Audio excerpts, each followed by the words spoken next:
view on YouTube. So glad we recorded today. Got me out of having to help my neighbor with his fence. Oh, yes. That's what we're here for. Yeah, I went into his backyard and the top board of his fence is at like such an angle. I'm like, you didn't level that properly. It's level, I swear. No. I'm like, no, you measured from the ground, didn't you? No. 6 feet over there is not 6 feet over there. It's really, yeah, episode 400. We're not doing anything special for it. Oh, well. It happens. Yeah, don't care. We're saving gonna it try to for save it for episode 401. Yeah. Because it's just like it's like when it was like 1999. It's like, well, technically the 0 year doesn't start the millennia. It's the first year after.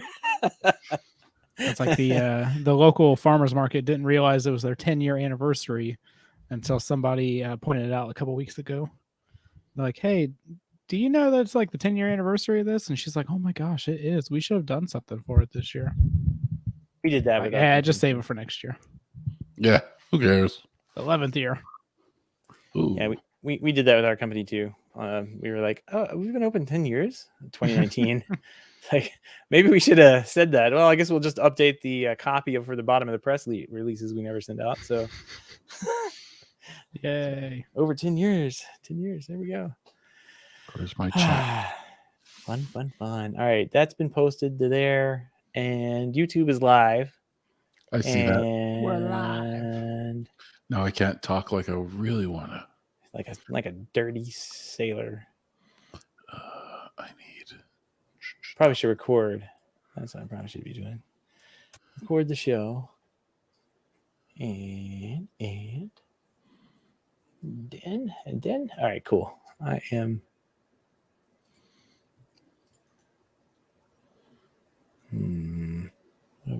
What am I doing?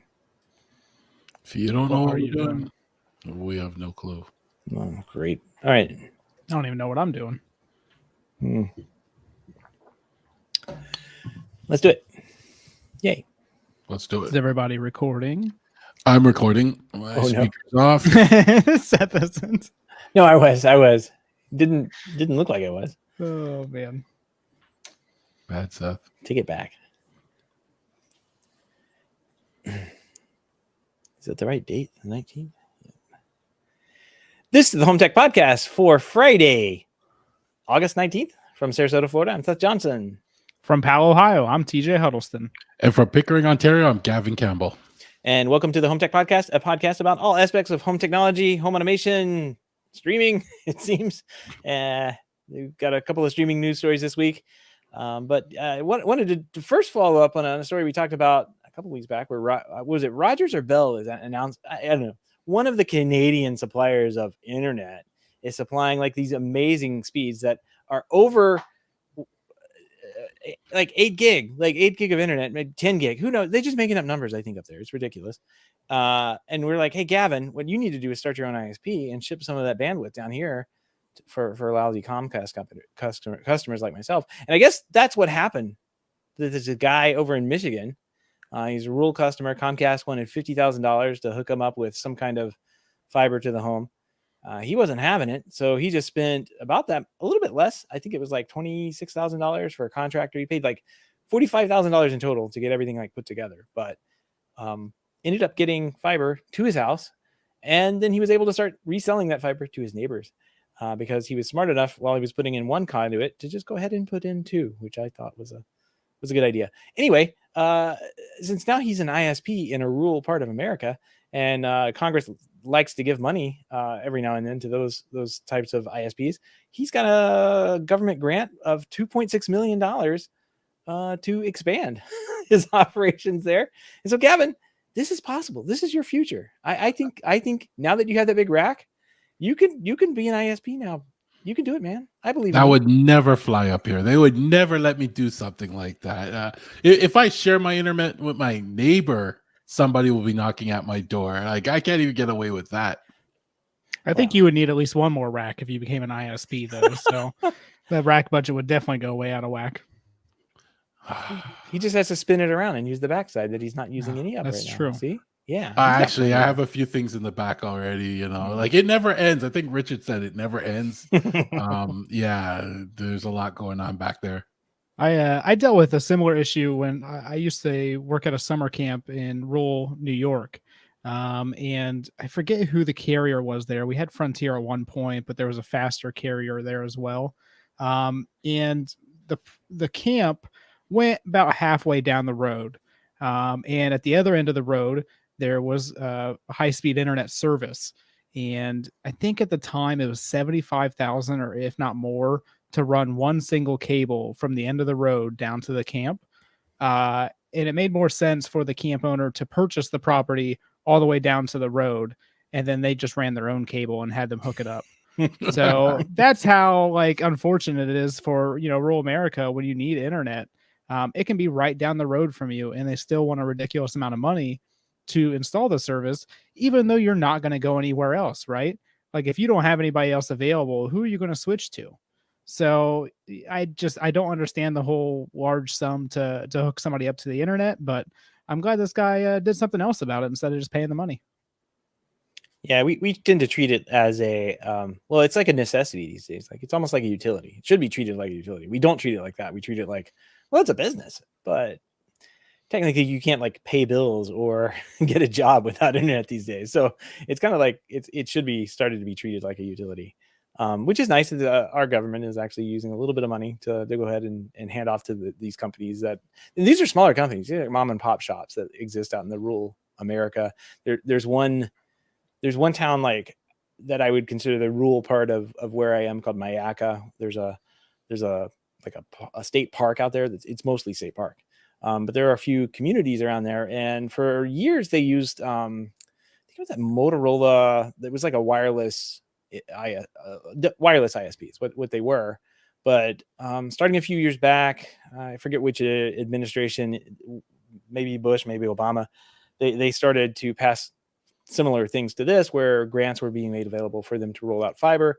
And now, if you go out like way out east into like the middle of nowhere, these ranches that are just 500 acres worth of property, they have super fast fiber optic high speed internet right up to the house, and it's pretty amazing that they're able to get that service there, and I can't get it here. Like I'm in the middle of the city. I can throw a baseball and hit my neighbor's house that has fiber, but they can't get it here. Right now, they're running fiber down my street. Bell is doing that in our neighborhood. And it seems like every week they're nicking one of the Rogers lines. So we're having Rogers outages. That's a competitive advantage. Yeah. So right now, down our neighborhood, you're seeing all the repaired lines hanging through the trees that they had to come in and fix. So it's funny to watch. Yeah. This guy here, he provides 100 megabits symmetrical internet with unlimited data for $55 a month, which isn't terrible. It's not like super high speed, but it's symmetrical. 100. Hey, that's good for symmetrical. I'll take that. Yeah, that'll get you streaming compared to my 5 megabits per second upload I get with gigabit right now. Yep. And then 1 gigabit upload symmetrical with unlimited data for $79 a month. Installation fees are typically $200. So pretty good there. There are some good prices too, I have to admit. Yeah. Like it's not that bad. Yeah, and it's not even the guy's full-time job, which I think is hilarious. He still works at a cloud provider. So yeah, running this all on the side. I really feel like I could, if I could. I mean, I don't need. It can't cost $40,000 to get fiber to my house. Like since it's right there. It's a matter of just like whatever I'm sure it does. I'm sure Comcast. Yeah. I'd have to, but he said he had to start his own like ISP company to do this. And like, I wonder if I have to start my own ISP company, I'll get it here and then I'll just resell it to my, my neighbor. Maybe I can get this whole, like just this one street that has no fiber in the entire neighborhood. Maybe I can just get them all loaded up and say, hey, let's make a internet company here. And you get fast internet to your house. I expect updates next week on this. Yeah. ISP in my garage. Seth is going to end up in the ocean. Comcast is not going to stand for that. No. I mean, there's a lot of like, I was walking down kind of in the city actually. So walking my daughter to school, and I looked down and I noticed there was like a one of those boxes that's in the ground that's flush level, and it said like city fiber optic or something like that, like community fiber optic. So the city actually has some like fiber optic lines that they're using, like dark fiber, that they aren't using in the ground. They've talked about it in the past, being able to roll out their own service, but that kind of comes and goes based on the whims of whatever politician believes that, you know, the local government should have the ability to do that or not. So, and in Florida, mostly they don't think that's a proper use of government. So, anyway, your mileage may vary. It seems like in Michigan, you get some pretty good bang for the buck there. So, good for this guy. Good for him getting a grant for $2.6 million or whatever to expand, because that's really cool. He can start hooking up. It looks like he says he's hoping to. He's got 70 customers now, and hoping to extend to 600 more. Wow. Yeah. So that's really cool. That's really, really good. Impressive. Gavin, this is your future. This is your and my future. Mine on a much smaller scale. Like I only got 30 homes or something. So, like I said, I live in the city. If like as soon as you share like with your neighbor, yeah, cops or whoever is at your door knocking there, saying, "Hey, you know, if your Wi-Fi signal is too strong, it affects the planes flying over. You have people coming and knocking on your doors." My immediate neighbors are not probably internet users in this respect that you and I are. One of them, I know my neighbors next door kind of keep an eye on her, and they basically bought her a cell phone so they can make sure that she was okay. So she hasn't been connected or had an email or anything up until like last year. So you get your full 50 megabit down, then nobody right? else is using it. Exactly. Oh man. All right. Well, what do you guys say we jump into the home tech headlines for this week? Let's do it.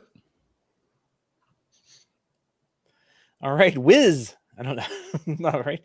Whiz, the more budget friendly hubless sibling to Philips Hue. So it's owned by the same company, has beefed up its range of Wi-Fi powered smart lighting and products with some new releases this week.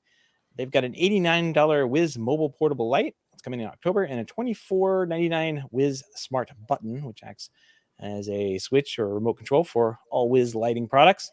That's going to arrive sometime in September. The company also added a Whiz bar and a Whiz floor light.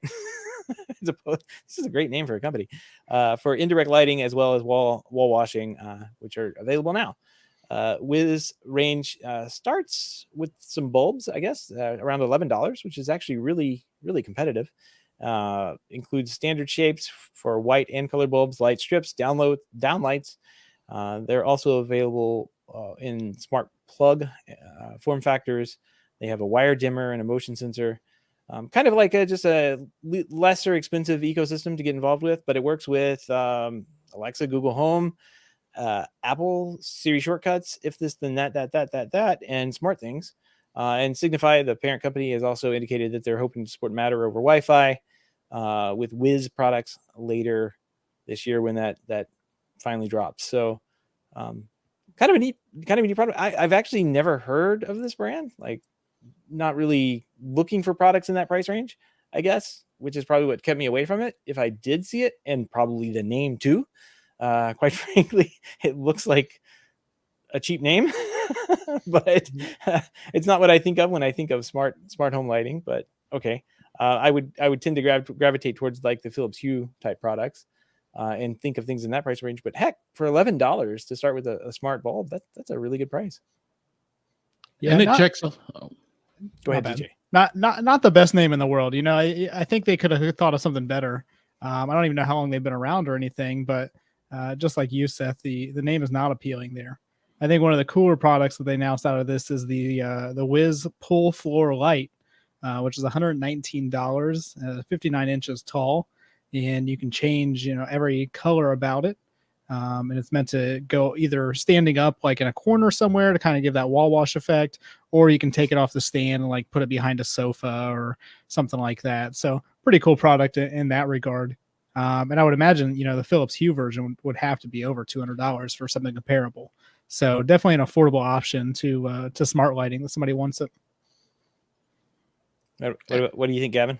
I think they cover all the bases. Like they have all the buzzwords in there: the Amazon, the Google, the Siri, the smart things. They have the Matter. They mention Matter. So all that being said, they hit all the key points. And they're gonna have an audience for this. They need a nightlight. They should have like a nightlight. So for those times you got to take a whiz. So the whiz nightlight, So they're missing out on that. They need to get one of those. Well, that's what the portable light is, Gavin. It's basically just a glorified lantern. So we you can't need take one it outside under the camping with you. toilet. One right by the toilet. Who wants to see those splashes and everything?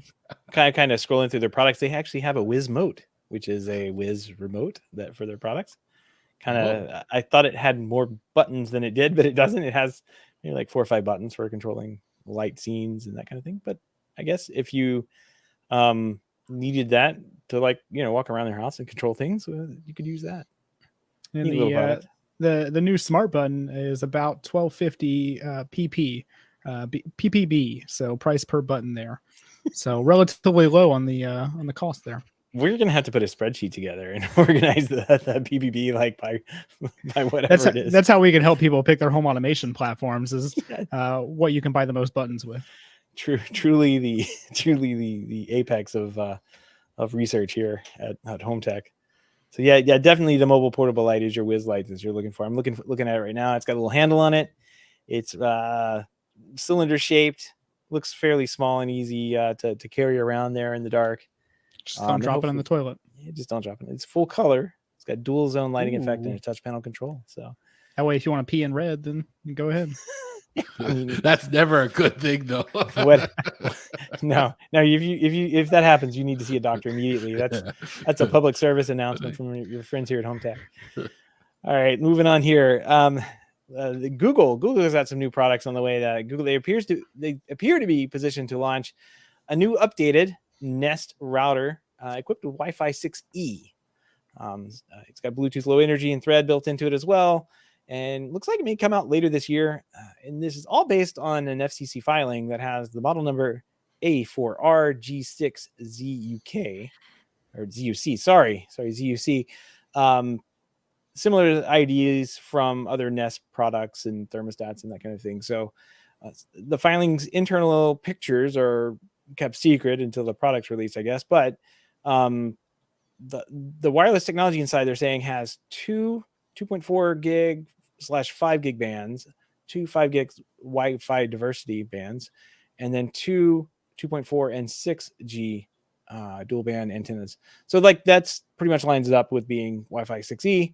And it's possible this could come out later this year. No one really knows, but definitely we'll probably see a price increase. The current model is $299, and if you look at some of the other ones that are on the market, like the TP Links, that one comes in as a pair for $299, and then the Eero Pro 6E from Amazon comes in at $499 for a pair. So it's probably going to be closer to that price range, I would think. But Wi-Fi 6E routers starting to roll out. We're getting more 6E, gear and equipment that can take advantage of that extra bandwidth if you're relatively close to the router to use it. And then what's nice about this one is that if you're not able to use that, or you're not close enough to use that Wi-Fi 6E stuff, you can bump down to 5G, or you can bump even further down to the 2.4 and use that. So probably a pretty nicely designed product. But we were talking before the show, and Gavin, you mentioned that now that it's announced by Google, it probably means that it's going to be canceled. You can't trust these guys. Yeah, I'm afraid to buy anything Google these days. Not only will it get canceled at some point, but will they implement some change that will break everything that you'd be using it for so long, and then they change something and it just breaks it. And I don't like Google for that, but they hit all the key things. They got the Wi-Fi 6E, the Bluetooth Low Energy, the Thread mesh networking, everything like that. So it looks like a good product. And like you said, having the 6E will future-proof you. That's a good thing as well, right? So I'm pretty sure it will perform well. It all comes down to price with me, because they're competing with some big names. I know people that love, is it the Deco TP Links? that are there. People seem to love those ones, and they say the performance is great with those. And then you have your Euro fan base out there, So I think it's going to come down to some pricing with this, and if you're a Google Home, maybe that will be another deciding factor for you. Yeah, I think the Google Wi-Fi products are always probably the cheapest ones on the market when it comes to mesh networking. You can regularly find them at Costco and Sam's Club and some other places for $99 to $200 for a 2 and 3 pack. Oh, so cool. Compared to like everything else on the market, they are cheap. I know a lot of people like them, and I'm not a big fan of them. I've used them in the past. I don't like that they're attached to a Google account. Totally makes sense that they are because it is a Google product. But I don't know. I'm just, I guess, weirded out by that myself. But I'm sure this will be priced competitively, especially when the Eero 6 Pro E is, $299 per single unit. So you're looking at, depending on how you buy them, $600 to $800 for a 3-pack. And this will come in at, half the cost of that, I'm sure. So Good luck to them. I was watching a review of one of the new TCL TVs, the TCL, I think it was C863 or 83 C83, I think is what it is. It's TV model numbers. Can't keep up with them. Never kept up with them. Sure can't keep up with them now. But over on HDTV reviews on his YouTube channels are really good. He was going through it, and one of his complaints was that it has Google TV built into the rebranded Android TV thing that we'll probably talk about here in a little bit. But one of the things he was complaining about, when you set it up, you actually had to log in and use your Google, credentials to basically get the TV to pretty much work. Like it's to get kicked off with the Android TV, you had to log in and do anything with it. You had to log in, and I guess TCL was like, oh, we'll fix this in a firmware update or something like that. But I thought that was interesting. It's kind of the same thing. Like you're kind of locked in to logging in with a Google account or something like that to get your TV functional and usable. It's kind of weird. Yeah, and a great tip, I would offer to people in this situation, whether it's you have a smart home assistant like Google, or use like Smart Things or something like that, is that you kind of come up with a joint email or a shared email, and you kind of register all those smart devices underneath it. And one of the advantages, if you had to do something with Google TV, is that at least all those video searches and everything else wouldn't show up under your personal account. It would be a separate account. So that was one of the first things, I did when I got Google Assistant, is that we made a joint account, and everything's just registered underneath there, and I don't have to worry about it coming under my personal account. So definitely something to consider if you're getting into a situation like this. You got a burner email account. That's what you're saying. Yeah, and especially with Google, I've heard a couple horror stories about people being locked out of their Google account. And once you're locked out of your Google account, there's so many things attached to it that you'll never be able to get into again.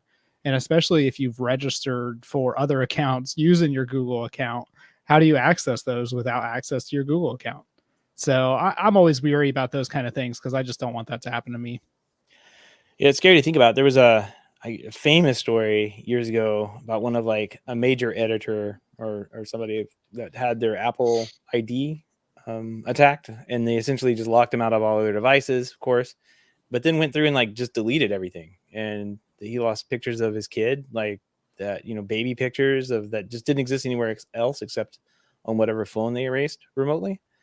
And it caused a big stink and everything, but it's like it's one of these things you really don't think about. Like backups are never anything you really think about until like the worst happens. Kind of like fire insurance or something like that. Like you don't expect to ever have to use something like that, or a backup. But I'm a little overzealous with I back up locally in 2 places, and then I back up to like Amazon and Backblaze. As you should. Yeah, just one of them is going to fail. One of them's not set up right. I can guarantee you. So, if you don't test your backups, which I haven't done in a long time, they're not that trustworthy. So I'm just wishing, I guess, at this point that the bits that I'm throwing up into the cloud are good. I don't know. Find out. Yeah, it's funny whenever somebody asks me like how they should back up things or what they should use. And I always tell people, you want to have 2 or 3 backups at least. 3 is usually the ideal amount, because one of those is going to go bad. Yeah, and people always look at me like I'm not going to do 3 different backups. And I know, just use one of the cloud services then. Yeah, you got to do 3. You got to do 3 ideally. And and then you got to test it, because I have been in a position where the backup I was doing locally didn't work, and I was like, oh well, I'll just use the Backblaze backup that I know and love, and like, whoops, it was in a state where it didn't back up whatever needed to be backed up when it was supposed to, so that was useless too. So I just lost the data, and even after taking precautions and everything and somewhat religiously backing up things, it didn't work. So yeah, back up, get a burner account and use that 2-factor authentication, because that's really the only way to not get hacked, hopefully, fingers crossed. Anyway, speaking of the Google TV there, it's being reported now that after a nearly year, Google TV is now making progress towards launching 50 channels worth of free ad-supported content. And there's a couple of posts that have like a full list of the channel list, but I'm not going to go into all of those, I guess. But according to text in the latest version of Android TV Launcher app, so of course somebody hacked this to find out before it was launched. Things start out with they're going to start out with 50 channels, and the Google TV has steadily worked on its live TV options, gaining deep integration with apps like Pluto TV and Philo, as well as the company's own YouTube TV. This new integration allows users to start watching live TV without downloading another app. So you turn the TV on, this TCL TV we're talking about. You don't need to download the Pluto TV app to have that deep integration, but you get one of these 50 channels that they've partnered with. Kind of comparing that to like a Samsung TV, when you break it out of the box, there's those TVs now offer over 200 free channels. They're ad supported, but they offer 200 free channels of content that is supported by ads. So it's an interesting world now. Like, this is like not broadcast TV. It's not like over an antenna or anything, but you get the TV, you turn it on. It's not just like a dumb TV anymore. It's got the smarts inside, and it can get online and watch videos. And I don't know. I kind of find this interesting. Like, TV's not completely useless if you aren't paying for a subscription service and you kind of want to watch TV. You got options. Yeah, I don't have any reason to use this myself. And before the show, we were talking about I find it annoying when I get a client a Samsung TV and they maybe have like an over-the-air antenna hooked up to it, because it shows the local channels along with the Samsung TV Plus streaming channels. Wow. And as far as I know, there's no way to disable that. So if you do connect it to the internet, you just automatically get that. And if somebody knows how to disable it, please let me know, because it is pretty annoying. But I could see why somebody would like this, is because, just like you said, it doesn't make the TV useless when you pull it out of the box. If you don't have any access to any streaming services or cable box or DVD player, whatever you have, or even an you have OTA antenna, right? Like, yeah, if you didn't have absolutely. the antenna, you plug this thing into your internet line, and you got 200 or 50 channels of free content. Yeah. So, I mean, I could see the value in it. And I assume a lot of people are using this kind of service just because everybody is coming out with it now. Yeah. Well, Channels app. use the Channels app. If you want to turn off, I guess you still need to buy the little like OTA decoder thing, the Hop Page or with Silicon Dust Labs, whatever thing that's like 5,000 years old at this point. Gavin's shaking his head. I feel like Gavin probably has one of these. No, there was a time when I tried the OTA stuff, and I found to get some of the better channels, I actually had to point it towards the US, because the signal bounced off Lake Ontario into Toronto. So I was getting all the Buffalo stations.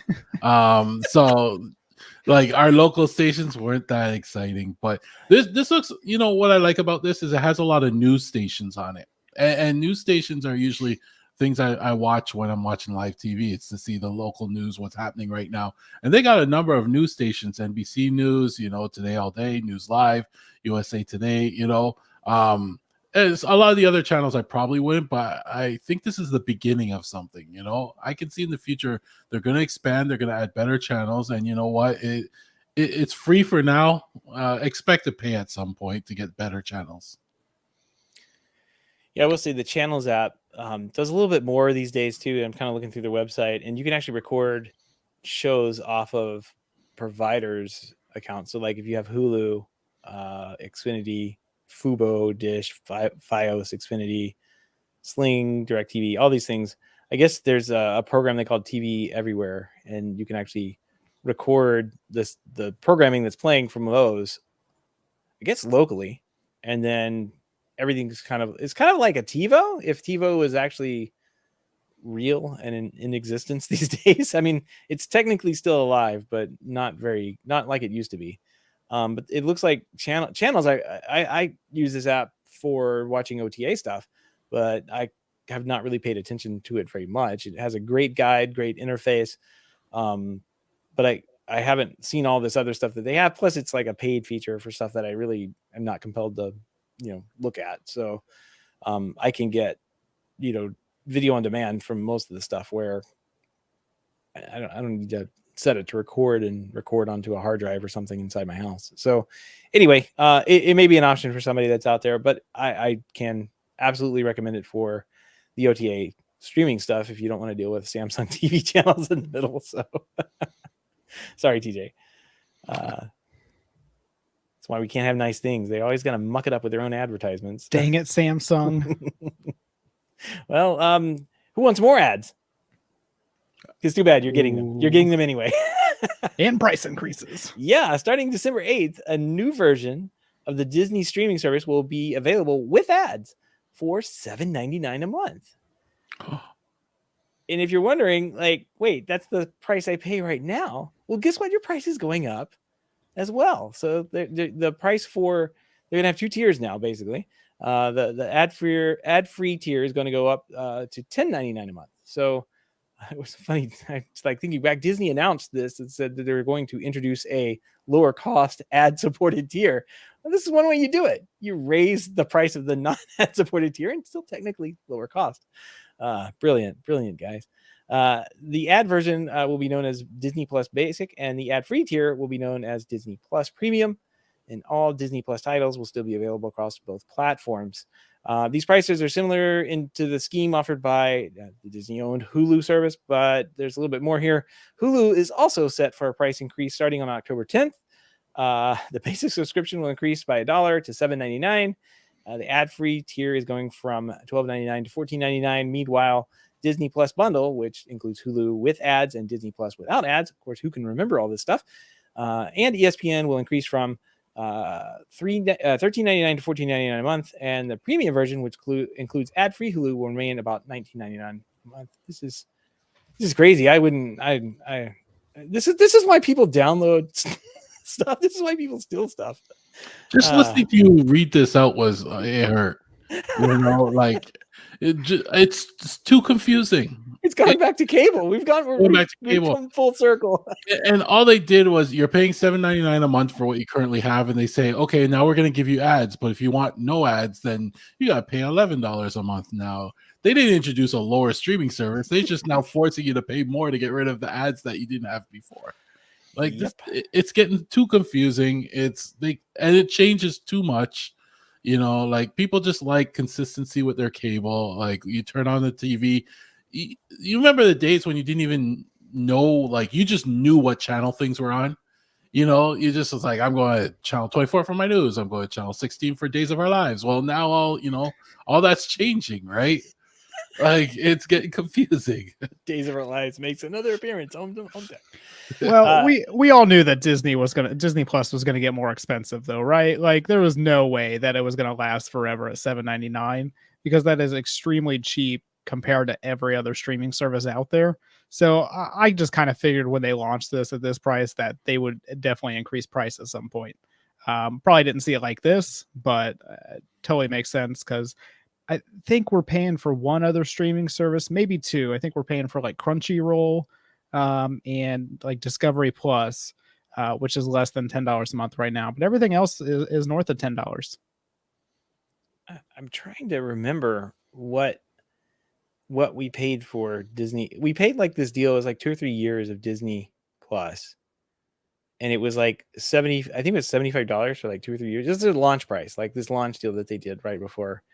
And I think Jason and I both were like, wow, that's basically a cable bill. Like, may as well pay that. And we're going to get enough entertainment out of that service with kids that this is going to pay for itself in about a month. So, which it has. I mean, it's done that. But now, like, I don't know when that ends. I'm kind of wondering when I'm going to be subject to this madness of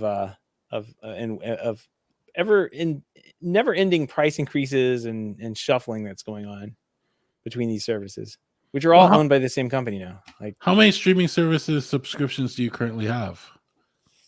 Disney, Netflix, Prime, if that counts. Does Amazon Prime, yeah, because their price goes up too, right? Like they just did a price increase on us too.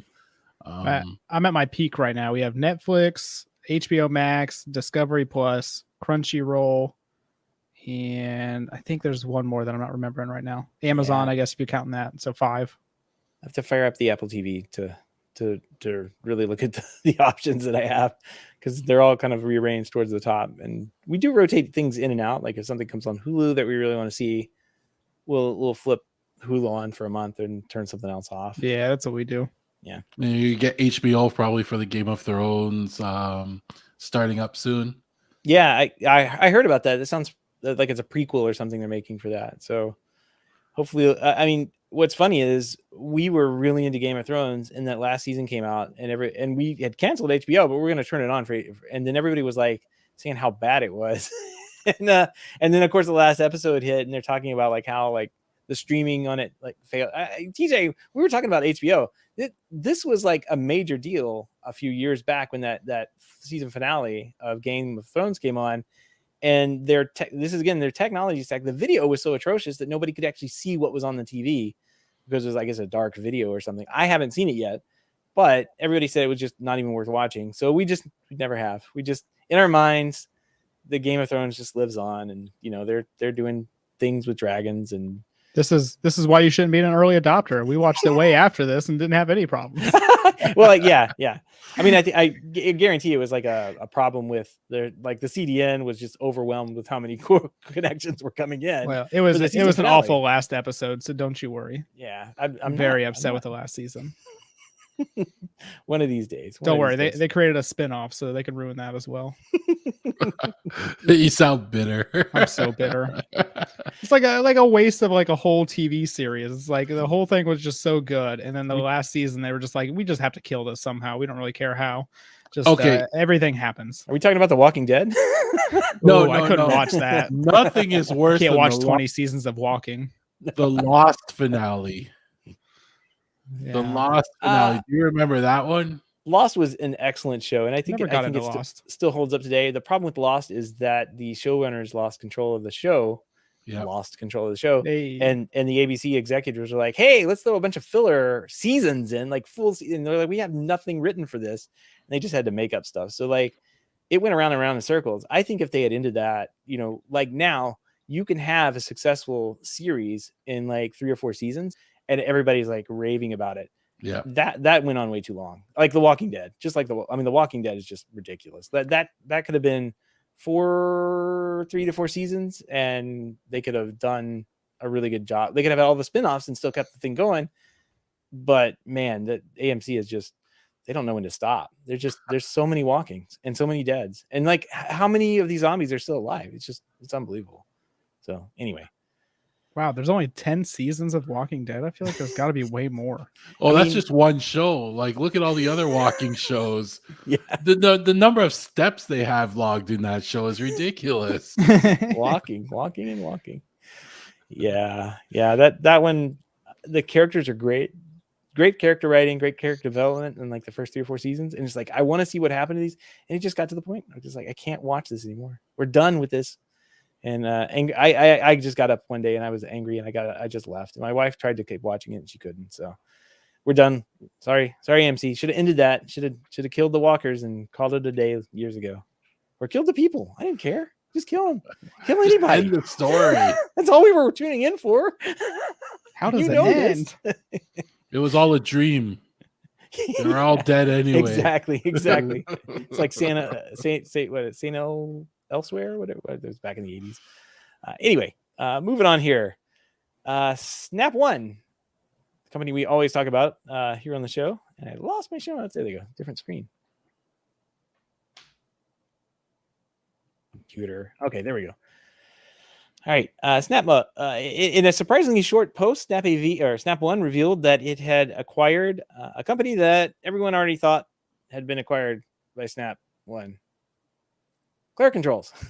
Claire Controls makes a Claire One security system, which is is kind of made for the custom install market. It's got automation stuff built into it, connects with home automation platforms and that kind of thing on the pro side.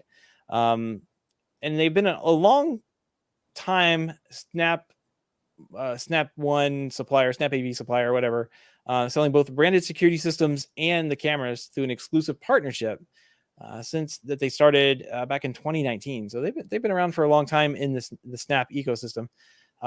So here's the post that was on their website, and this is pretty much it.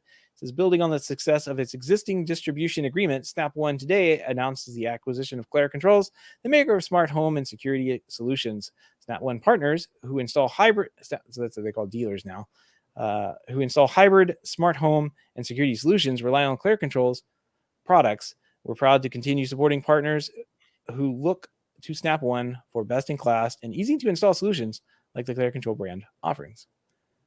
Kind of interesting. TJ, have you ever used any of the Claire? I think they have like Vision or something like that, Claire products that are there. Honestly, until this was announced, this very short post, I had no idea that it was even a thing anymore.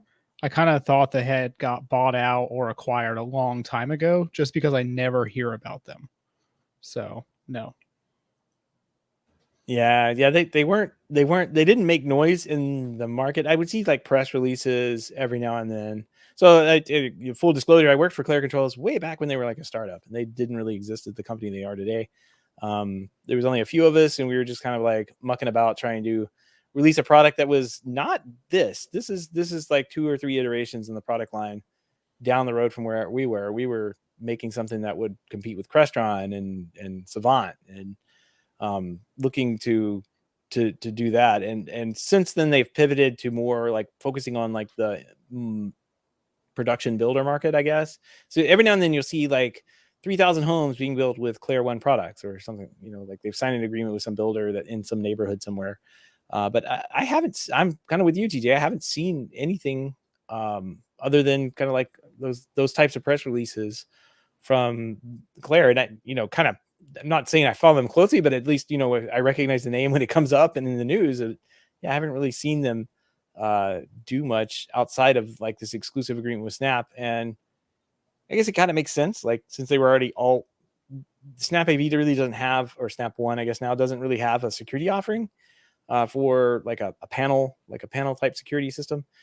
They can kind of maybe bring this in house, this product and utilize it for their dealers, and get them an automated a security panel solution like for hardwired or wireless security that integrates well with the brands that they sell, like Control 4. So kind of makes sense from a strategic platform. Gavin, you have any thoughts on this one, or you're just like, these are companies I'd never heard of and probably never will see? Never heard of them. Never, like, when I looked at this article, the highlight of this article was the picture on the side. It was their latest magazine cover. The lady Allison, she's wearing a Nirvana t-shirt, the famous Baby in the Water. I was, I was focused on that because I have no clue who Claire Controls is. It's a nice looking panel. I wish in the do-it-yourself space we had a really nice, reliable panel. I mean, I know we have like workaround panels and stuff like that, but I want one that's really reliable. I'd like to see one of those, but yeah, I have no idea who they are. It's kind of interesting to see these larger companies that are in the professional home automation space kind of condense and acquire different parts. There's several professional home automation companies out there like Crestron or RTI or Control 4. But a couple companies, notably Snap AV or Snap One and Nice, formerly Nortech, they own a large portion of the space at this point. Snap One and Nice both have a home automation platform. They both have a home security platform. They own, wiring and cabling and all that other stuff that's kind of needed to be an all-in-one solution. So it's just interesting to see these larger companies kind of acquire others and become a one-stop shop for the custom integrator. And it's an advantage when you can go to just one company like Snap One and buy every single thing you need to build and complete a house. So totally makes sense in the long run. Yeah, I mean, there's two sides to that. Two more points, I guess, on that is that when you see acquisitions like this between bigger companies, and I don't know if I would Snap One is a big company. They're a worldwide brand. They have a ton of in-house product, and they also distribute a ton of other products. For their. It's weird. This is like they say they have partners like Claire One and like Arlington, for the cut-in boxes, but they also call their dealers partners too. So it's kind of weird to say partners in the situation, but they have a number of partners that they have teamed up with over the years to resell their products as a distributor. But when you see this kind of acquisitions, it really just tells you the marketplace is still shrinking and getting smaller and smaller because there's less. Just that's the way it is. It means that something here is a little still off kilt. I mean, Crestron's a big one on the block, but you can't do a Crestron install for another year, right? Like everybody's saying the product just doesn't exist. So I don't know. We saw a lot of these acquisitions go over the past couple of years through the pandemic, really.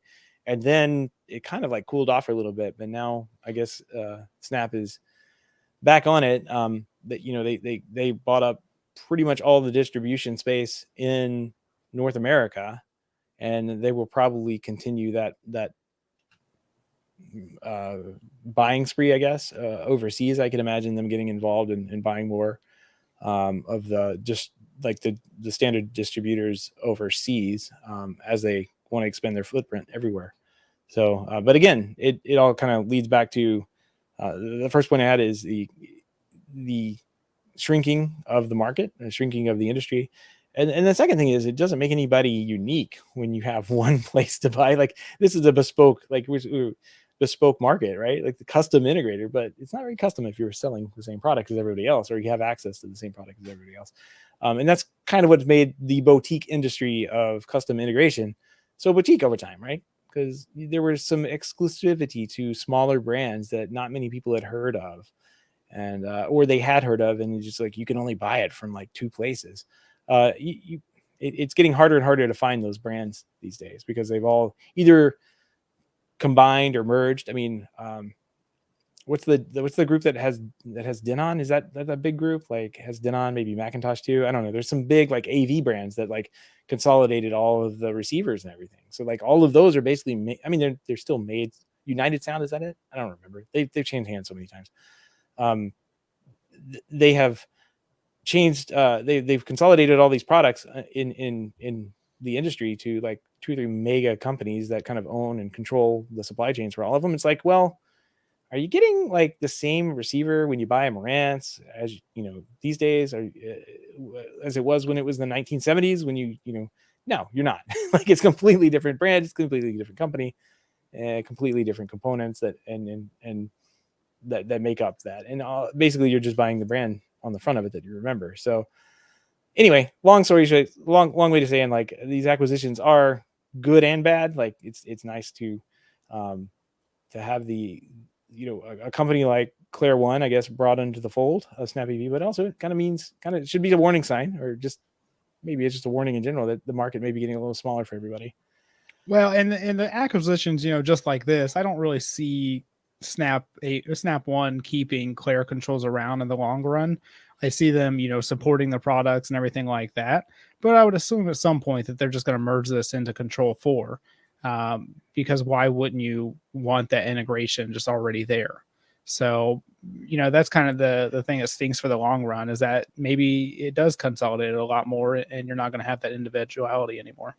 Yeah, I mean they do better by buying these brands and keeping them separate. Like Triad didn't go away when Control 4 bought them. But Control 4's brand of audio stuff went away, and now they use Triad. So it's like okay, the engineering people that they just scrubbed off the Control 4 branding and put Triad on it, and they probably got some assistance making the product. But I think, it's kind of like this, there's plenty of silos they can put all this stuff in and, keep. I guess what I'm trying to say is I don't see this particular product being rolled into Control4. And the reason for that is like it integrates with other stuff already. Like it integrates with RTI and Elan and Crestron and all that stuff. Like they have drivers for the security panel. They've been pretty automation forward when they made it, which I think is what helped it gain traction in the industry. But outside of that, I don't really see.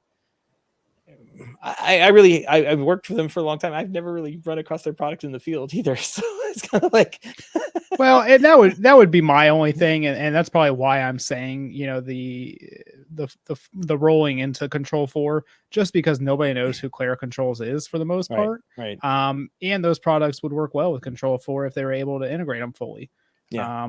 So who knows what will happen in the future, but it just doesn't seem like a very big name that they would need to keep around. And that one that a lot of people just won't know about. So it's definitely nice that they have the same, like, it's definitely nice that they have like a one guy or, somebody at the top that is like the chief integration officer. Let's just put I don't know who that is in Snap. Like, you know what I mean? Like they are saying like, hey, we have the Control4 stuff. We've got your outdoor TV line. We've got the Clara One stuff now. Let's make sure that whatever we do always integrates. Like no matter what, it just always integrates. And that's good. That's a good thing for everybody. That would make too much sense for the technology space. Yeah. It doesn't happen. I mean, it just doesn't happen very often. So it would, that's not a pipe. I don't think that's a pipe dream because it's what we see with Snap AV already. Like their products, you can go to their website and maybe you have to be either, maybe you don't, but you could definitely download the control protocol for Sunbright TVs, right? Like you can write a driver for Habitat based on that protocol. Like it's not difficult, but and if there is one for the Clara One, maybe they write it internally. I don't know. Like, but they could definitely release that integration down the road for something like Smart Things or Habitat, that kind of thing. So maybe not Smart Things because they're just going to change on you anyway and break their integrations. So yeah, the smart home space is still in its infancy, so plenty of things to change still. Yep. Sorry, Gavin. We talked a lot about custom integration business, and he's just sitting there like, I don't know. I've never heard of these people. Yeah, I imagine he's off reading about what's her name here, Allison Hagendorf. I don't even know who she is. I don't know. She really likes music in Nirvana. It just looks like an ad, so I'm not even sure it's relevant to the article. Yeah, I don't know. Oh, it's our latest issue. And I guess that's just the one. There's plenty of other people that you can read about if you click on that, and plenty more covers. Oh, interesting. It's a magazine, and they have covers. They need covers still. So let's move on here. Well, here's something we can all talk about, including Gavin. We're going to include you back in. All right. You're back on the show, man. All right. After reporting a bumpy third quarter earnings last week, Sonos announced that it decided to push back a product launch that was originally penciled in for some time in the near future. That product launch in question is almost certainly the long-awaited Sonos Sub Mini. It's reportedly a more affordable subwoofer than the existing $750 Sub. Sub Mini appeared in FCC in June. If you kind of like follow the trend line of when things appear in the FCC, and then when Sonos actually announces and launches the product, it should be sometime around now, for like pretty soon for them to launch. But instead, Sonos spokesperson Erin, I should have put her last name in, Patagas? I don't know, confirmed to The Verge over there in an email saying, I can confirm that we decided to push back an anticipated product launch from Q4 2022 into Q1 2023. So that would put its rescheduled arrival sometime between October and December, where we get to know a little bit more about the Sub Mini, maybe the pricing and all that good stuff, maybe some pre-orders, and we can I'm gonna keep moving our bets back. I've got our predictions over here that we put our bets on the line. TJ was at $449, I was at $599, and Gavin is saying $600. I didn't write next to that Canadian or American, but we'll leave it on there either way. We'll do the conversions later on. All right. Keep it fair. Yeah, might have to up mine after seeing the Ray pricing. Little high for me. So yeah, Sonos never. I mean, they always like to come in high on that. So, but unfortunately, we're not going to get the Sub Mini this year. I've been I've been holding off on it. Like I've been staring at the subs online, like used Gen 2, Gen 3 subs, thinking like maybe I buy one now for the garage and I can get like a theater set up here finally. I got the projector. I've got a mount for the projector to hang it from the ceiling. And I've got like my crummy little screen over there hanging on the garage door. It just needs good sound out here, like when we watch a movie. And the Apple HomePod's doing an okay job, but like I can get a Sonos, sound. I already got Sonos everything else. Like, may as well get the Sonos soundbar, put that in. May as well get a Sonos sub, put that in. Call it a day. But now I'm gonna have to wait a little bit longer to get the little mini sub. So I just do like I did. I bought a used Gen 2 subwoofer, so that way I can use the upgrade coupon and sell the old subwoofer and buy the new sub mini. He's planning ahead. Just got to think about it. I've been watching the sub mini because the regular sub I think is just too much for the space I'm putting it in. The sub mini I think would be perfect. It'll just add that little extra bass that I'm looking for. So I'm kind of upset that it's being delayed. But rule of thumb, no matter what you think it's gonna cost, add about 30% to that price, and you'll get probably what they're selling it for. Gavin, have you not learned anything from this rack? That subwoofer is going to be perfect for what you could put that in a bathroom and it would be perfect. That sub is beautiful. Like, I just need the mini. The mini's good enough, Like you got to upgrade the rack speaker to a Ray or a Beam, and then add a mini. No, just stop trying to spend my money. No, I think this will be a great addition if and when it launches. Just because there's a lot of situations where it would be nice to have a sub, but it's not nice enough to spend $800 on, or you just don't need that much power. The regular sub is pretty powerful, and if you're using it in a smaller room or just an area where you maybe don't care about that much bass, you just want those extra lows, this would be a great addition. So hopefully it launches at a reasonable price, and we might see it this year. Yeah, I agree. It would be great to have. They need something at a lower price point. They have product that goes down market, outside of the Arc, which it's like a $1,500, $2,000 soundbar. It's up there.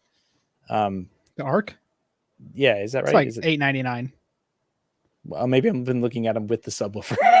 Yeah, like man, that is ridiculous. Yeah. Maybe I'm looking at them like with a complete system with like the surrounds and everything. So I was kind of like, that sounds about right. Yeah. Okay. So, but yeah, you can go down into the Beam and still, it doesn't make sense. Like in some situations, it wouldn't make sense to do the larger sub. I totally agree on that. So it'd be nice to have like another option to get, and a lot of times, even like I have the old play bar, right? It's a good sounding sound bar, but it does not sound great until you add the sub in. And that's what a lot of Sonos products need. They just need that little extra oomph on the bottom and pull it out of the speakers on the wall and put it into that sub. And it really makes the system sound, just 1,000 times better. So hopefully they do come out with that and we are able to get our hands on one. Hopefully they release it before someone buys out Sonos there. But buys them up. Yeah. Yeah. Cause don't say that.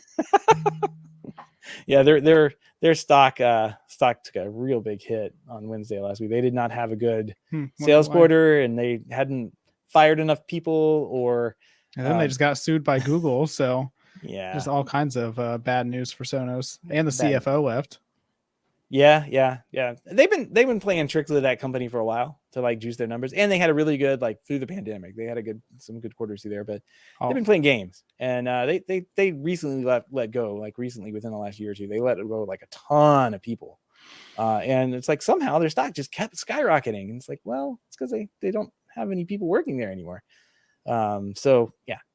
I'd like to see them stay around. I do not. I'm with you guys. I do not want them bought by Apple. That would just be the kiss of death.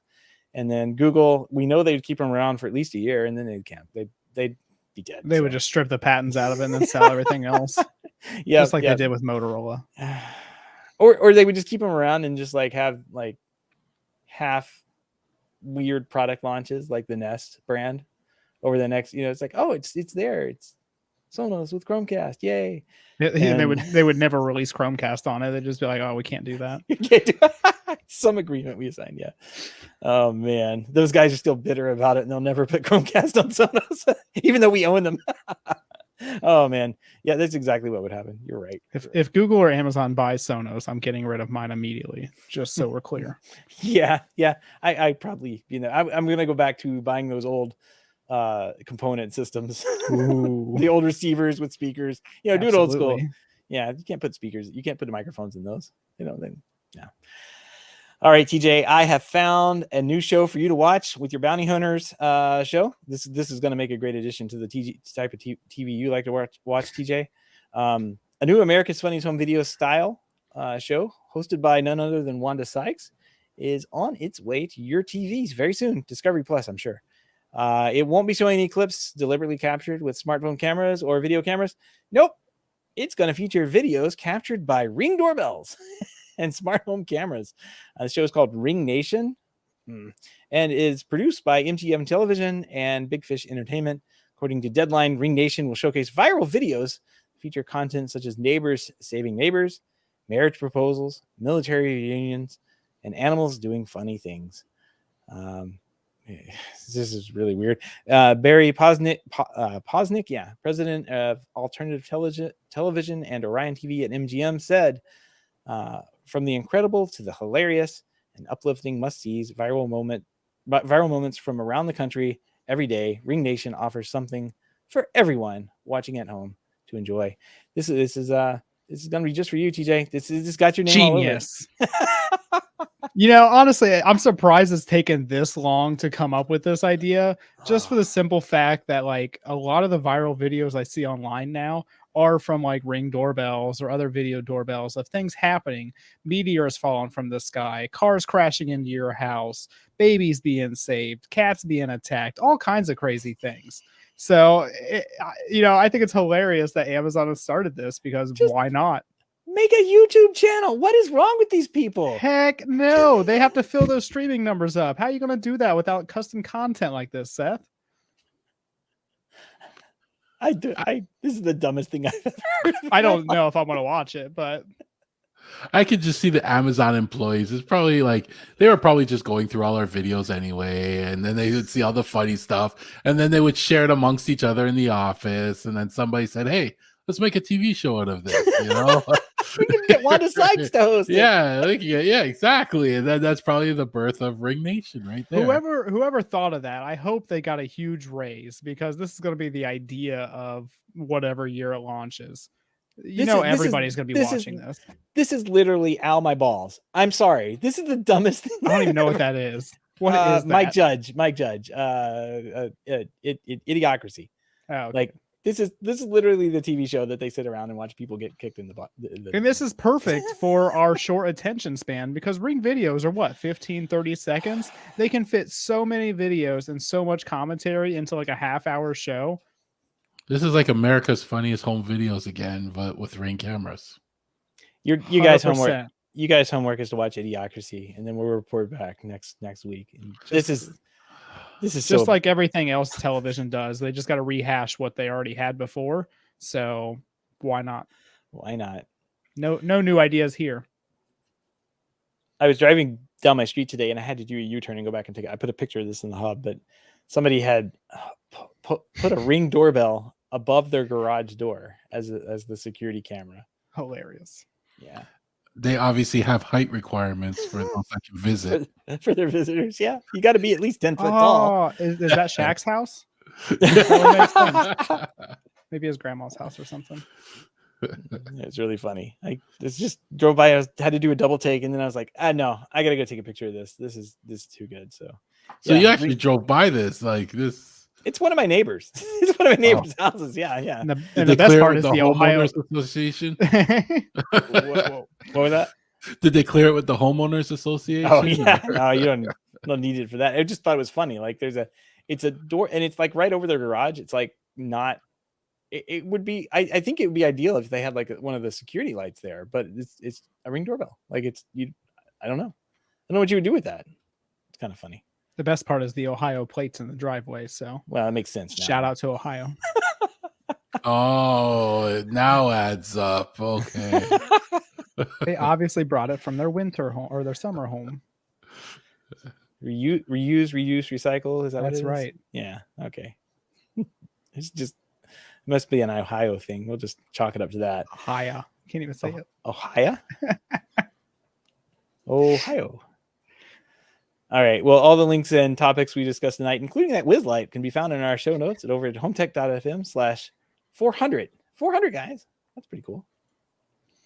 What an even number. I like it. All right. Well, moving on. We got a mailbag tonight. And listener Don writes in. He's got 2 words for Gavin: rack studs. And I'm thinking, is he talking about like renaming the show? Like that sounds like a great. We like racks. We like studs. Yeah, I don't know if I want to be known as that. It's our new, You're a it's rack our new stud DJ. TV show. Yeah, we can make a reality TV show. Oh, Rack that's stud. genius. We just go and fix messy racks all the time. Or going I'm to not like gonna McDonald's fix, and yeah, we'll just tell people what to do and what money to spend to fix it. Genius. Yes. Oh, that would be awesome. We could tell you how to spend your money on a new rack. Better than a Wanda Sykes hosted thing. I'm telling you right now. And then everybody would be like, why do we need to do that? I have a cabinet over here. Throw it all in the cabinet. Exactly. It's like, this is too much money. I'll just put it in this IKEA thing that I bought for $35. My back rack. Yeah. All right. Well, TJ giving you grief about the screws. Tell him to send you some rack studs. I have, I guess there's different types that you need for the different sizes and stress ratings on different like heavier products and that kind of thing. So I don't know, it's kind of out for me, Don, but for each his own, I guess. Like he's like he says they're very nice for things you might move out from time to time. Unless you use the rails, rails are really thick, the red studs or the duo work purple or for thick rails. So keep an eye on that. If you are interested in rack studs, it looks like you got to do a little bit of research on it. He said he also has a suggestion for Gavin for the Unify Keystone plate that we talked about. He found and purchased on Amazon one that matches the Unify colors exactly. And each hole is numbered, and he says it's very solid, and it doesn't seem to stay in stock for very long. It's made by a company, Rack Idea. We'll put a link to it in the show notes. Here's a 24. Here it is, Rack Idea, 24-port Keystone patch panel, blank patch panel for Keystone Jacks, Keystone panel, Unify Silver, color silver. They really are hitting up that SEO on the Amazon listing. But it looks good. It looks like it's supposed to. Yeah. He says it matches. It doesn't. The picture doesn't look very good, but I guess there's people who have pictures of it down. That say it matches the. And Don here says it matches the color very good. So, Gavin, if you wanted to swap out your Keystone Jacks, do a little extra work, a little extra credit, you can match that the UDM. Well, UDM you're gonna have to get the pro one, right? With the rack you have to gears. get the rack mountable one. You have that little trash can thing. It sits on top of the rack. It's not really a good solution if we're being honest with each other. It's the dream machine. The more I look at this rack, the more I think about things, and this things start to bug me. And I was thinking of taking that dream machine and even mounting on the wall away from the rack. And then what'd you get the rack for? Yeah, you paid all this money for a rack, and you're talking about I'm just gonna mount it on the wall. Like, no. I can't do everything at once. I need future projects, so I'm going to save that for a future project. I was looking at the rack studs, and then it started to come.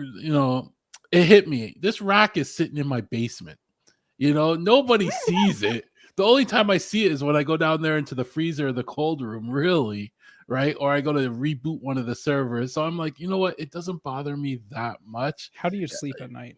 I know easily. Because I'm not looking at that rack. It can make all the noise in the world. It's down in the basement. So I'm thinking of swapping out the Dream Machine eventually. I'm waiting on the new ISP.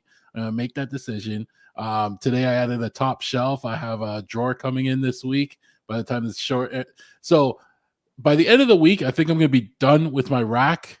First revision. For now, yeah. First revision.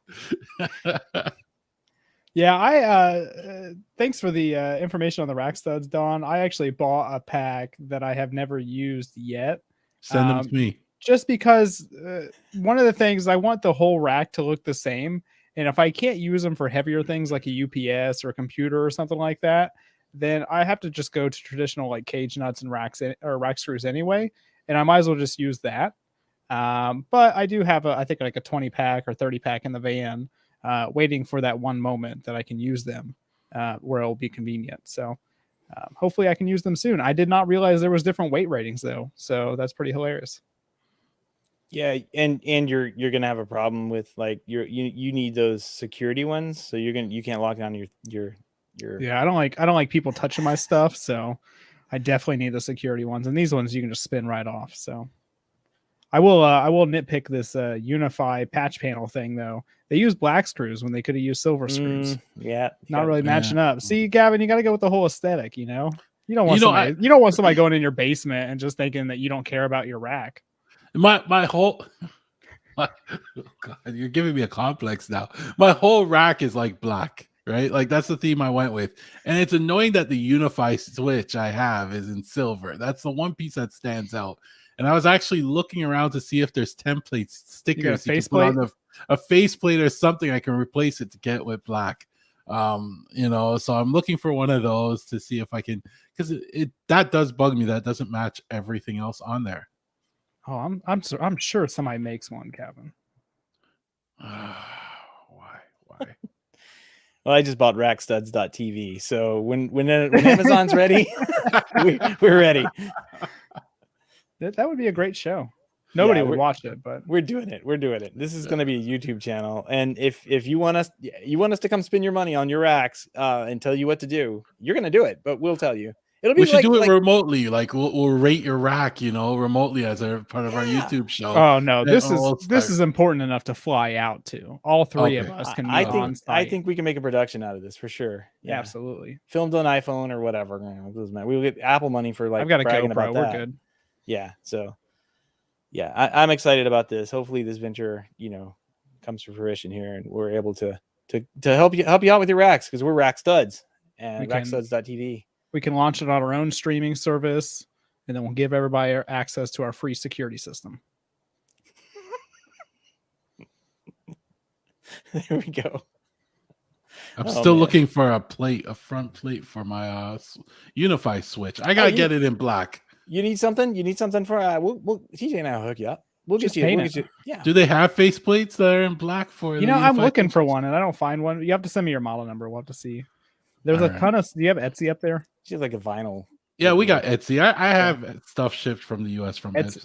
Etsy's like the best thing for that kind of thing. So yeah.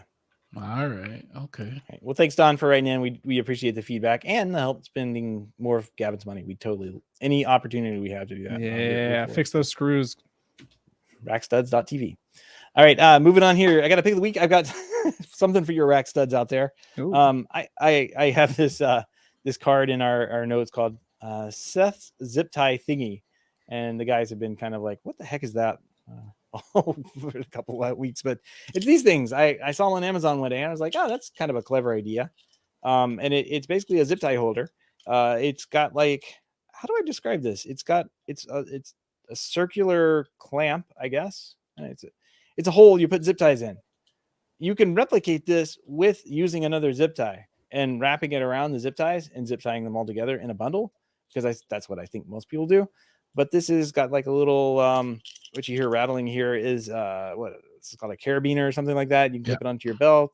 You can clip it onto your tool pack, and all you have to do, it holds these securely. It looks kind of like cheesy, but it actually works. I'm kind of impressed. You reach in and pull out a zip tie like you normally would.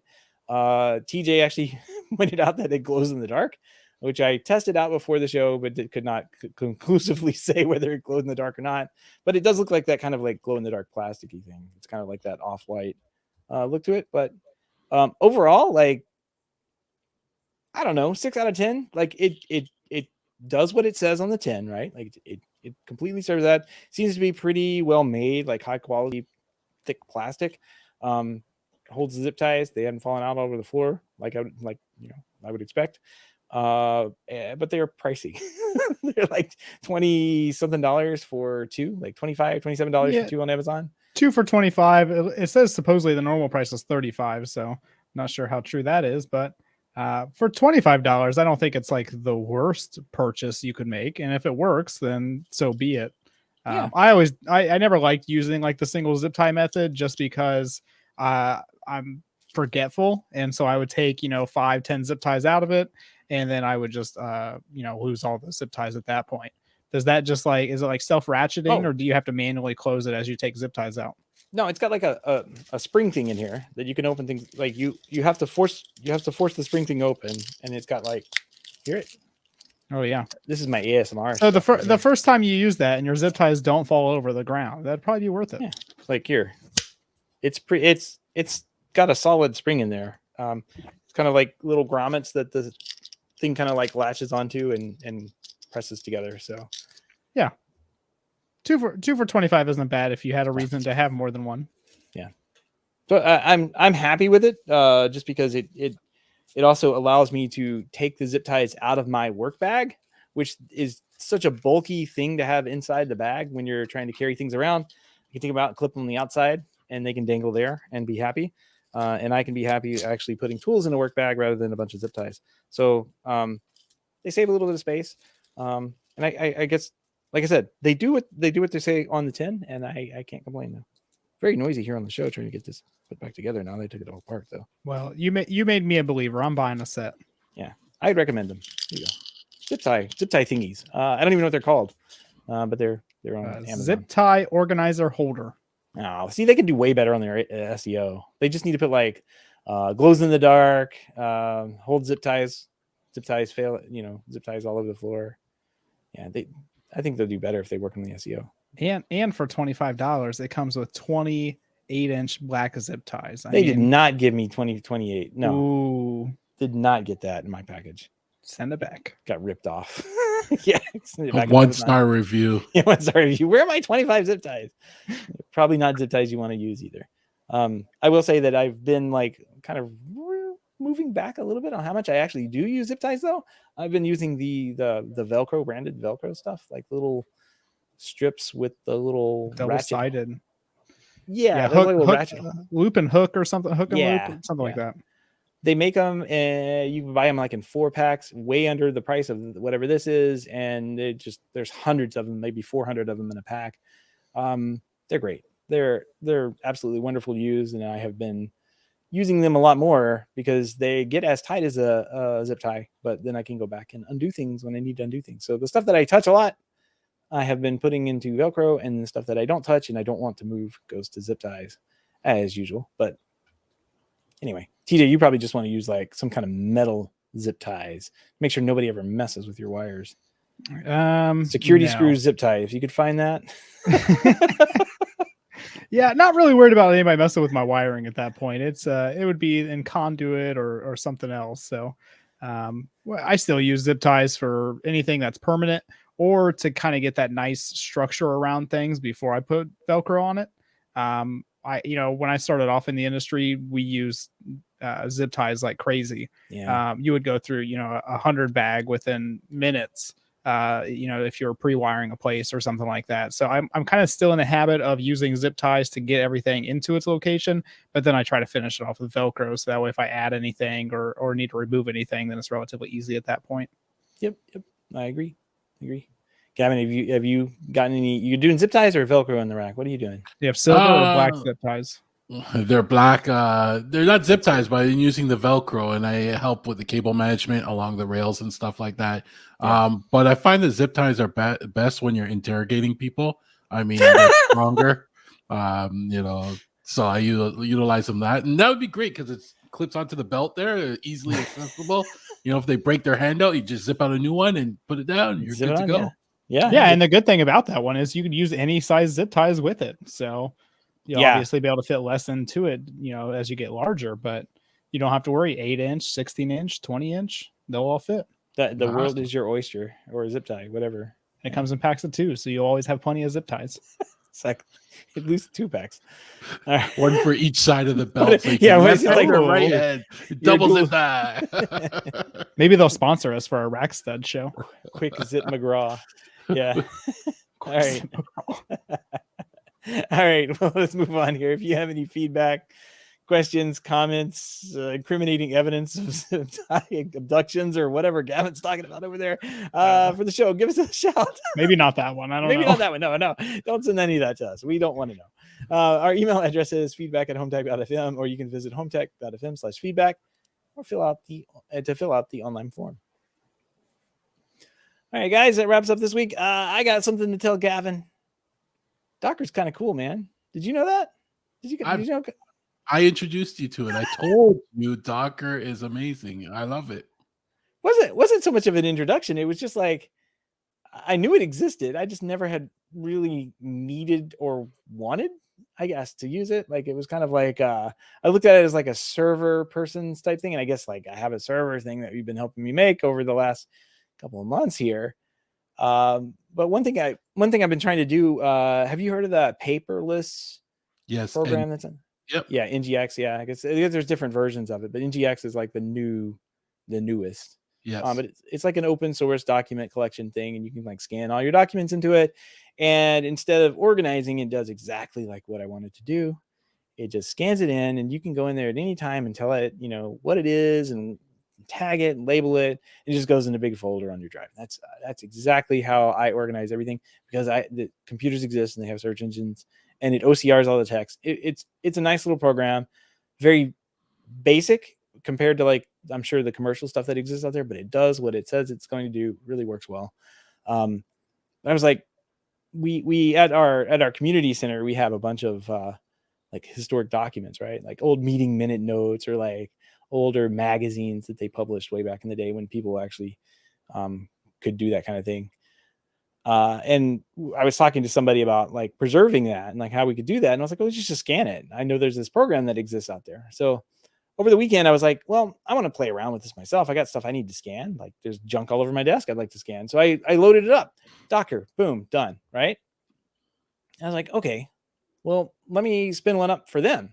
I was like, oh, I already installed one. No, wait. You can make 2 Dockers. Did you know that, Gavin? You can have 2 of the same thing. Yep. And they run like they don't exist to each other, because they're just 2 of the same thing just running there by themselves. And I guess I'd known that, but it just hit me like light bulb. Like, oh yeah, I just run this. I open up another port. I got millions of ports I guess I can use. I don't know. Anyway, it's working. It works great. I got 2 of them running now, and Docker's kind of cool, man. Thanks.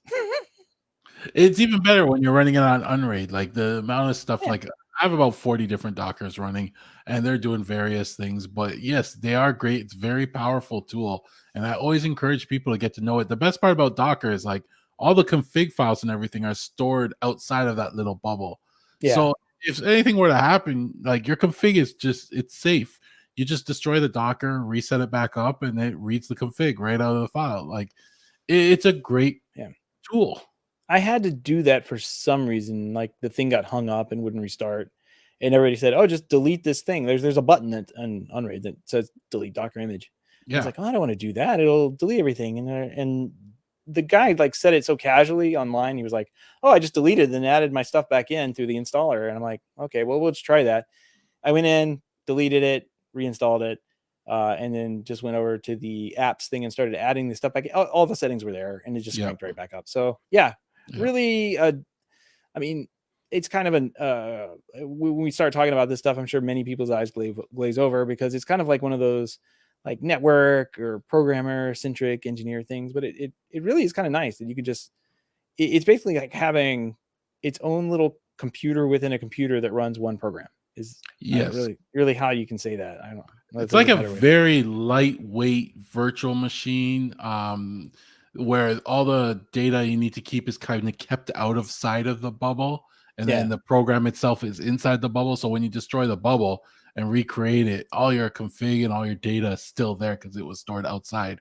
It's all safe. So, like one of my Dockers, I run like all my AI stuff for my video cameras are actually running in a Docker.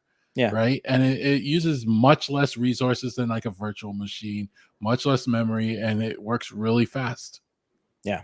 So computer that runs really fast and does one thing really well. And it's a nice little, it was nice to do that. And what's really nice is like there's all this stuff with Unraid that you, and even on like the Docker, like you can go to the Docker website, there's all sorts of like these open source programs I've never even heard of that pop up like almost like in an advertised way, or just like in a featured way, where they're talking like they'll feature things.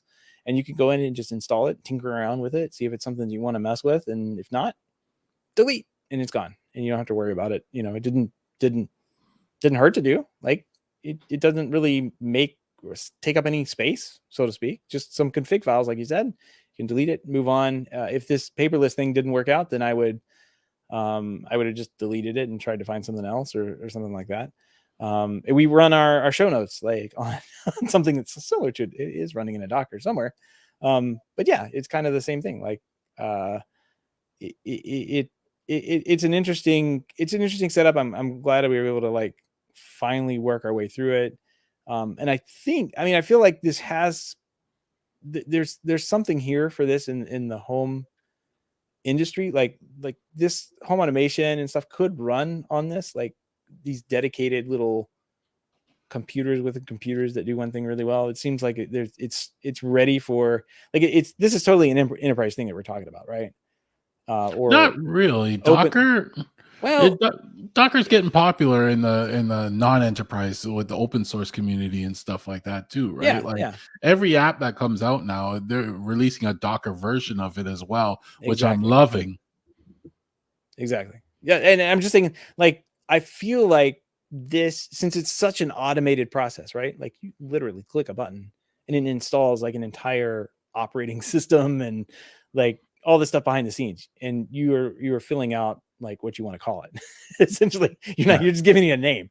I feel like that automation is prime for something like what you're doing at your house with like the camera system and that kind of thing. We just haven't seen that crossover into the home, and like for home automation and stuff like that firewall router that I'm using, you can run Dockers on it, and people are running like Home Assistant on that rather than having another device out there. I don't know. I really feel like this is one of those technologies that may pop up within a home automation platform one day, and we may not know it, but there it is all of a sudden, and then we're all using like Docker or some similar container style product to run stuff within the house. It is a really cool thing. I don't know how much integrators or technology enthusiasts are going to ever have to touch it or deal with it, but it's interesting to know how it works, I guess, a little bit. I'm by no means an expert, and I still lean on you heavily when it comes to troubleshooting this and forum posts and all that good stuff. Like, you still have to go out and do all the figure all that stuff out yourself, but there are people who are very smart with this stuff, and that's not me. So do integrators utilize Raspberry Pis a lot? They throw Raspberry Pis in places and doing various tasks. I know friend of the show Greg was actually doing that. So when he was been talking about that inside of the hub, he was and in some of the HomeTech talks we had in the past, he was talking about running different services, and I don't know if he was using Docker or some other kind of virtualized environment, or maybe just running them all on the Raspberry Pi. But he was putting in like a monitor, like Domons on the Raspberry Pi. But he was also putting some other stuff that I guess either he had come up with himself or he had figured out how to configure for him to use, and it gave him visibility and troubleshooting abilities within the network. So he was really happy with that. He says it goes on every single install. He's got temperature probes that come off of it that monitor the temperature and send him alerts if something gets too hot.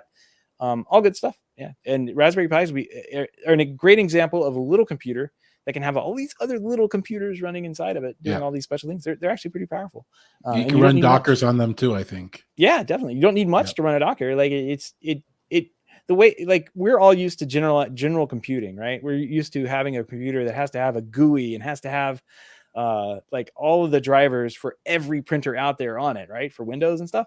And Docker's like, no, I don't need any of that. I just need exactly what I need to run and start up and run this one program. And if you cut all that cruft out of a computer, it makes it really small, lightweight, and fast. And that's what they have been figuring out, I guess, in the open source community in the last, probably 10 years that I haven't been paying attention to it. So it's been a while. And just to give you an idea, like my Docker, some of the ones I thought used a lot of memory, used maybe 200 megabits of memory, right? Like they're not a lot of memory required, and I give them one core and they run perfectly fine. Yep. So you don't really need much to run these applications. So if you ever get into Docker, it's worth it. If you have a server at home, it's worth it. It's definitely a good tinkering environment because you, like I said, you can. It's not like you have to load Windows and then install a program just to test this one. No, you just you download this quote Docker, which is like a container thing, and you fill out a couple of things in this form, and you're good to go. And it really does make tinkering with things and fiddling with things very, very easy and manageable. Which is nice. I see TJ has popped in and out of this conversation. He was like, "I'm going to add something." Nope, I'm not going to add anything. So TJ, you're not using Docker, are you? Are you using Docker? Yeah, I'm using Docker. I can't say that I fully understand it. No, it's magic to me. So yeah, I mean, my comprehension just doesn't go that far with it. But I use it. It runs my Plex server. It runs Home Assistant.